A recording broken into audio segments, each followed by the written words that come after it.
그저 수수료만 많이 받는다고 최상위에 성공하는 게 절대 아니라는 거예요. 본인이 시스템이 없고 이걸 받쳐줄 수 있는 중간 관리자가 없다면요, 최상위로 독립하는 것을 진지하게 고민하셨으면 좋겠어요. 분명한 거는 상당히 어렵다라는 걸 좀 기억하셨으면 좋겠어요. 이전보다 2배, 3배 이상의 노력과 또 대가를 지불해야만 어느 정도 성공의 가능성이 열리지 않을까, 좀 그런 생각을 합니다. 관리자가 돼서 조직이 잘 되고 있습니다. 그러면 보통 이제 더 큰 목표가 생기잖아요. 당연한 거죠.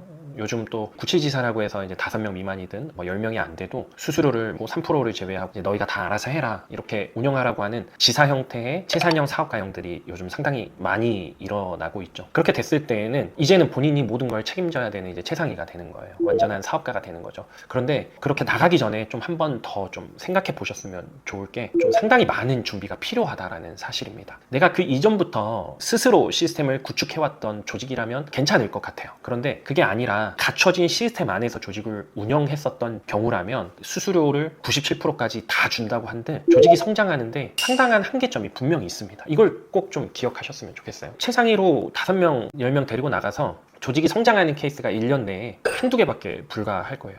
대부분이 1년 안에 임대료를 감당하지 못하고 문을 닫거나 본인이 영업 현장으로 다시 뛰어드는 경우가 정말 많죠. 자, 조직이 성장하려면 일단 리크루팅이에요. 이제 사람이 계속 들어와야 되는 거죠. 그런데 내가 리크루팅 능력이 없다, 그러면 많이 힘들 겁니다. 내가 아무리 좋은 패밀리즘으로 조직을 잘 꾸려왔다고 해도 결국은 한 명 한 명씩 사람이 또 그만두고 빠지고 또 이직을 하고 이런 이슈들이 반드시 발생을 해요.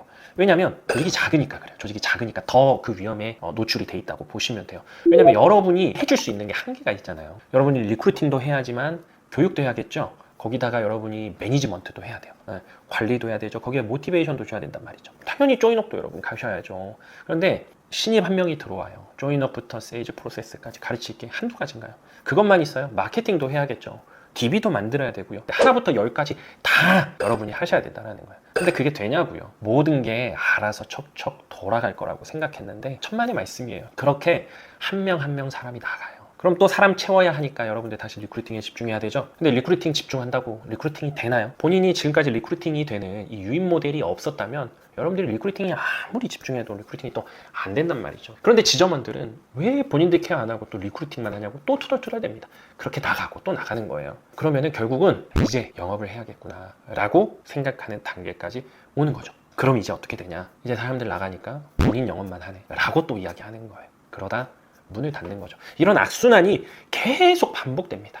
모두가 다 그런 건 아니에요. 분명히 말씀드렸습니다. 시스템이 갖춰져 있거나 충분한 준비를 통해서 여러분이 최상위가 된다면 괜찮아요. 근데 그게 아니라면요, 여러분 피나는 노력이 필요합니다. 여러분들이 적어도 1년 이상은 인생을 갈아 넣으셔야 돼요. 사업이잖아요. 근데 대부분의 사람들이 사업을 사업처럼 생각하지 않습니다. 여러분이 최상위가 된다는 건 손익분기점을 보지 않아야 된다는 거예요. 적어도 1년은요. 조직이 안정적으로 세팅되고 돌아갈 수 있을 단계까지 여러분들은 계속해서 투자하셔야 되는 거예요.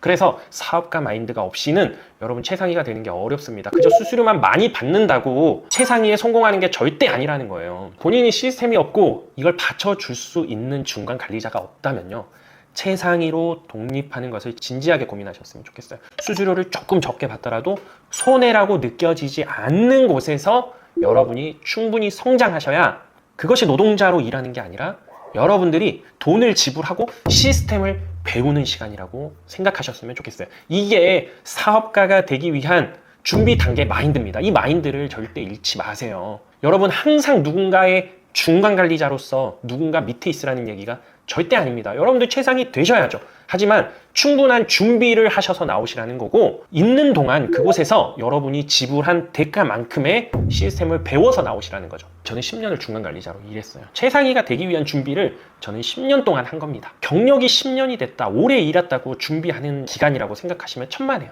1년을 있든 10년을 있든 그 기간이 중요한 게 아니라 그 기간 동안 최상위가 되기 위한 준비를 하는 게 더욱 중요하다는 겁니다. 여러분의 옆 사람의 발자국 소리, 그리고 프린터 돌아가는 소리, 청약서 뽑히는 소리, 고객님과 옆에서 통화하는 소리, 총무님의 잔소리, 이 하나하나가 여러분의 조직이 성장하는 데 있어서 살이 되고 피가 되었다는 사실을 여러분들 결코 간과해서는 안 됩니다. 그래서 하나하나 모든 것들이 성공에 필요한 자양분이고 걸음이 된다는 사실을 반드시 기억하셨으면 좋겠습니다.